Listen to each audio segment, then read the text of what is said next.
नमस्कार। आज हम लोग जानेंगे आरक्षण के बारे में। क्यों कहा जाता है कि डॉक्टर अम्बेडकर के द्वारा जब संविधान लिखा गया तो संविधान में सारी बातें अच्छी हैं, लेकिन जो आरक्षण का प्रावधान किया गया ये गलत है। और बहुत से स्वर्ण जातियाँ हैं, इनका बार बार ये विरोध होता है कि आरक्षण नहीं होना चाहिए, समाज में समानता नहीं फैलेगी। समाज में जब तक आरक्षण रहेगा समाज बटा रहेगा। तो आज हम लोग देखते हैं डॉक्टर अम्बेडकर का विचार क्या था, और इसका जब हम मूल्यांकन करेंगे तो अगर आप सभ्य होंगे तो बड़ा आप आश्चर्य होंगे कि इतना बड़ा कंसेप्ट और इतना बड़ा डाइवर्सिटी की बात करते हैं डॉक्टर अम्बेडकर। डॉक्टर अम्बेडकर कभी गलत नहीं हो सकते, क्योंकि डॉक्टर अम्बेडकर का जो सवाल था आज भी समाज के पास नहीं, आज नहीं है। सोचिए 21वीं सदी में आप जी रहे हैं, आज डॉक्टर अम्बेडकर का जो सवाल है उसका जवाब आप नहीं दे सकते। शुरू करते हैं आरक्षण के बारे में। आरक्षण का मुख्य आधार ही बनाया गया, क्योंकि देखिए समाज जो था हमारा, आरक्षण सही बात है कि आरक्षण होता कंपटीशन पे। आरक्षण इसीलिए रखा गया, जिसका मूल जो आधार बनाया गया, आरक्षण में देखा गया कि समाज की पिछड़ापन पर रखा गया। तो हमारा समाज कई आधार पर पिछड़ा, जैसे मान लीजिए कि जातिगत आधार पर हम लोग पिछड़े थे। तो भारत में जब एट्रोसिटी होती थी, दलित उत्पीड़न जब होता था, दलितों को पढ़ने का अधिकार नहीं था, तो डॉक्टर अम्बेडकर का मानना था कि जो समाज इतना प्रताड़ित किया गया है, मान लीजिए कि 4 लोग हैं, ठीक है, तो 4 लोगों की जब रेस शुरू कराई जाएगी तो रेस मान लीजिए 5 मिनट का होगा। तो जब रेस स्टार्ट हुआ तो कोई व्यक्ति स्टार्टिंग से ही दौड़ रहा है और 2 मिनट के बाद किसी बच्चा को छोड़ेंगे तो क्या आप उस रेस में कम्पीट कर पाएंगे? नहीं कर पाएंगे। प्रॉब्लम ये था कि जब समाज में शिक्षा, जब दलितों की जो स्थिति है, दलितों की सामाजिक स्थिति के बारे में कोई कहीं छिपा हुआ नहीं है। आज भी दलित महिलाओं का रेप होता है, आज भी दलितों को चप्पल पहनने नहीं दिया जाता है। स्पेशली उत्तर प्रदेश की बात कर रहे हैं। चप्पल बनाने वाली जात चप्पल नहीं पहन सकती ठाकुरों की बस्ती में, ब्राह्मणों की बस्ती में। ब्राह्मणों तो छोड़िए, ओबीसी जो लोग हैं, ओबीसी में भी जो जातियाँ हैं, जो अभिजात वर्ग के लोग हैं, उनको हजम नहीं होता कि चमार का लड़का, भंगी का लड़का चप्पल पहन के क्यों चल रहा, मुसहर का लड़का। तो ये लोग दलितों के बारे में, जो उत्पीड़न के बारे में जब कहा जाता है, स्पेशली स्वर्ण जातियों के बारे में, तो केवल स्वर्ण जातियों के द्वारा दलितों का शोषण नहीं होता है, हर वो व्यक्ति करता है दलित का शोषण जो कर सकता है। तो ये बात डॉक्टर अम्बेडकर को पता थी। आरक्षण का जो आधार है सामाजिक पिछड़ापन है।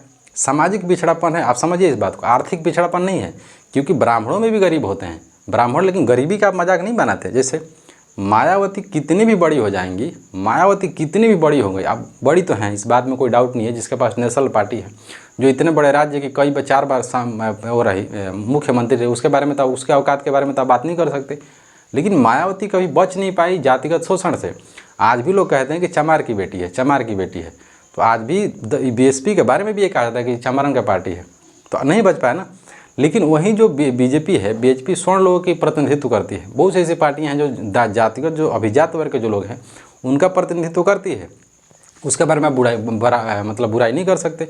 तो गरीबी अलग बात है, सामाजिक पिछड़ापन अलग बात है। तो आरक्षण का आधार ये बनाया गया कि जो समाज पिछड़ा है जातिगत आधार पे, जिसको सदियों से पढ़ने नहीं दिया गया, 300 साल से गाय का गोबर खिलाया जा रहा है, गाय का गोबर ये लोग धो धो के खा रहे थे, बैल का गोबर धो धो खाते थे। तो वो जातियाँ, उन जातियों का आरक्षण लगभग अभी 50 साल नहीं हुआ आरक्षण का लाभ लेते हुए। आपको बर्दाश्त नहीं हो रहा है। आप 3000 साल तक मलाई भी आपे खाए, दही भी आपे खाए। मतलब दही जब जमाया जाता है तो ऊपर का जो मलाई जिसको बोला जाता है, तो क्रीम भी आप ही खाए और नीचे वाला हिस्सा भी आप ही खाए। तो आज आप 3000 जब आप लाभ लिए तो आपको प्रॉब्लम नहीं हुआ, आपको अभी क्यों हो रहा है? बाकी आरक्षण का आधार आप सोचिए डॉक्टर अम्बेडकर क्या सोच रहे थे, मेन बात आपको बताते हैं। डॉक्टर अम्बेडकर सोचिए कि चमार है, भंगी है, दुसाध है, तो जब कहा जाता है कि जब राजनीति में इनका प्रतिनिधित्व नहीं होगा तो इनकी बातें कौन करेगा? मान लीजिए कोई चमार जाति का व्यक्ति है, तो चमारों की क्या समस्या है, चमारे जाकर संसद में बोलेगा। तब संसद में जब बोलेगा तो इनकी बातों को नेशनल लोग, दुनिया सुनेगी। अब इनकी बातों को रखा जाएगा। मान लीजिए अगर कोई डोम जाति का है, कोई मुसहर जाति का है, कोई यादव जाति का है, तो इनकी समस्या कौन सुनेगा? ये लोग अपने नेता को चुनेंगे। तो जब 4 को, एक डोम आएगा, चमार आएगा, भंगी आएगा, 3 लोग जब आए 3 जाति से, तो तीनों जातियों की बात करेंगे अपने समाज में, अपने प्रदेश में कि हमारे देश राज्य में समस्या क्या है। अगर संसद में होंगे तो संसद की बात करेंगे, तो वहाँ पे आप कहेंगे कि हमारे राज्य में हमारी जातियों की कौन सी समस्या है, तो उसके बारे में संसद में चर्चा होगी, दुनिया जानेगी, फिर उस पर काम होगा। बहुत दूरदर्शी थे डॉक्टर अम्बेडकर। इसीलिए कहा जाता है कि जातिगत आरक्षण इसीलिए दिया गया था कि चमार है, भंगी है, दुसाध है, पासवान है, इन जातियों की जो समस्या होगी। अब इनका डॉक्टर अम्बेडकर का कहना, देखिए क्या कह रहे हैं डॉक्टर अम्बेडकर यही कह रहे हैं कि क्या दुसाध का लड़का जिंदगी भर सूअरे चलाएगा, चमार का लड़का जिंदगी भर क्या वही मतलब यही नाली साफ़ करेगा, बेगारी करेगा, यादव का लड़का क्या जिंदगी भर दूधे बेचेगा। तो जातिगत आधार पे जो काम है इसका डॉक्टर अम्बेडकर विरोध करते हैं। फिर डॉक्टर अम्बेडकर कह रहे हैं कि एक बिरादरी ऐसी है जो सुबह शाम लाइटिंग साफ़ कर रही है, सोचिए, इसी देश की बात कर रहे हैं, जो लोग आरक्षण देख के जल रहे हैं, डॉक्टर अम्बेडकर यही कह रहे हैं कि एक भारत में एक ऐसी जाति है जो सुबह शाम लाइटिंग फेंक रही है। एक बिरादरी ऐसी है जो रखी है कि हम सुबह में भी लाइटिंग करेंगे, शाम में भी लाइटिंग करेंगे, तो आएगा, ये आएगा या इसका बेटा आएगा, दोनों आएंगे, अपना हमारा लाइटिंग ले जाके गांव के बाहर फेंकेंगे। सोचिए कितना बड़ा क्रोनोलॉजी है, कितना बड़ा घिनौना हरकत किया गया। अगर यही अंग्रेज किए होते तो आपको कैसा लगता? डॉक्टर अम्बेडकर फिर कह रहे हैं कि इसी देश में जब हम थे तो हमारा बाल काटने में कोई नहीं आ रहा था, भैंस को धो रहा था। जिस तालाब का पानी सूअर पी रहा है, कुत्ता पी रहा है, भैंस पी रही है, उस तालाब का पानी हम नहीं पी रहे हैं, तो हमें आरक्षण नहीं दोगे? जो समाज सदियों से गले में मटका, कमर में झाड़ू बांध के घूम रहा है, क्या उसको आरक्षण नहीं दोगे? जिस समाज की महिलाएं जीवन में कितना साल, कितना 100 साल तक, कितना 1000 साल तक अपना ब्रेस्ट ढक नहीं पाई, ब्रेस्ट टैक्स लगाया जाता था इसी भारत में। महिलाओं को तो स्तन ढकने का नहीं, जिसको ब्रेस्ट जिसको कहा जाता है, वो ढकने का अधिकार नहीं था, तो उस महिला का आरक्षण नहीं दोगे? उस समाज के लोगों का आरक्षण नहीं दोगे? जो समाज आपको सदियों आपको गुलामी किया। आप एक उपन्यास लिखा गया था, छोटी सी बात है, मुंशी प्रेमचंद जी के द्वारा, उसमें कफन की बात करते हैं। बाकी और भी है, एक बहुत सी ऐसी कहानियाँ लिखते हैं, गोदान लिखते हैं।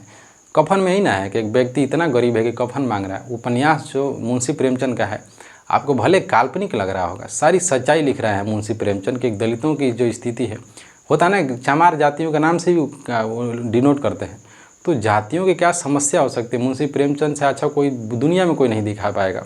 डॉक्टर अम्बेडकर बहुत, अब सोचिए कितना बड़ा दूरदर्शी व्यक्ति होगा जिसको समाज की हर व्यवस्था के बारे में पता था। आज भले लोग डॉक्टर अम्बेडकर की क्रिटिसाइज करते हैं कि डॉक्टर अम्बेडकर अच्छा नहीं किए, वही डॉक्टर अम्बेडकर का संविधान, वही आर्टिकल जो है 103वां संविधान संशोधन किया गया, स्वर्ण जातियों को 10% आरक्षण की बात की गई, तो डॉक्टर अम्बेडकर फिर गलत कैसे हुए? तो आरक्षण गलत नहीं है, आरक्षण पूरे दुनिया में है। हालांकि अगर आप बात करेंगे तो दुनिया के आरक्षण की अपेक्षा भारत का आरक्षण तो एकदम कम है, ना के बराबर है। साउथ अफ्रीका में एक व्यक्ति पैदा हुए, नेल्सन मंडेला। नेल्सन मंडेला जब हुए तो अफ्रीका में जो अंग्रेज लोग थे, अंग्रेज़ों का उपनिवेश था, वो अलग संधि हो जाएगी, वहाँ पे एक संधि की जाती है, एक बिस्मार्क होता है। बिस्मार्क जब संधि करता है तो बिस्मार्क की संधि में अफ्रीका को बांट दिया गया। अफ्रीका को पता ही नहीं है, अफ्रीका का बॉर्डर आप जब देखेंगे तो सीधा सीधा दिखेगा, सीधा सीधा। कारण नहीं है कि बिस्मार्क ना उसको बांट दिया है। तो सारे लोग चले गए अफ्रीका में, अंग्रेज नहीं गए। अफ्रीका के हर प्रशासनिक व्यवस्था पे अंग्रेज लोग थे, और वहाँ पे जो अश्वेत लोग थे, वहाँ पे तो कहा जाता है कि dogs in India not allowed. वहाँ पे घाट बने, जो बीच होता है, जैसे समुद्र का जो बीच होता है, किनारा होता है, वहाँ पे बड़ा सा पोस्टर लगाया गया था, कहा गया था कि डॉग्स और इंडियन नॉट अलाउड, यानी कुत्ता अलाउड, कुत्ता और इंडियन ना ही अलाउड है, अश्वेत भी अलाउड नहीं है इस घाट पे आना। तो वहाँ पे पोस्टर लगा के काम किया जाता था, इतनी शोषण किया गया। बाद में नेल्सन मंडेला जब आए, अफ्रीका की आज़ादी हुई, वहाँ के 80% जो प्रतिनिधित्व है, 50% प्रतिनिधित्व वहाँ के अश्वेतों को दिया गया। बाद में जो बात है वहाँ के श्वेतों को दिया गया। भारत में ऐसा नहीं हुआ। भारत में शोषण हुआ दलितों का, पिछड़ों का, लेकिन पिछड़ों को तो आरक्षण 27% है। बाकी उसमें हमारा बात करना कोई मोटिव नहीं बनता है। बाकी देखते हैं, लोगों को सोचने वाला मत है, क्या सोचते हैं क्या नहीं। नमस्कार, जय भीम, जय भारत।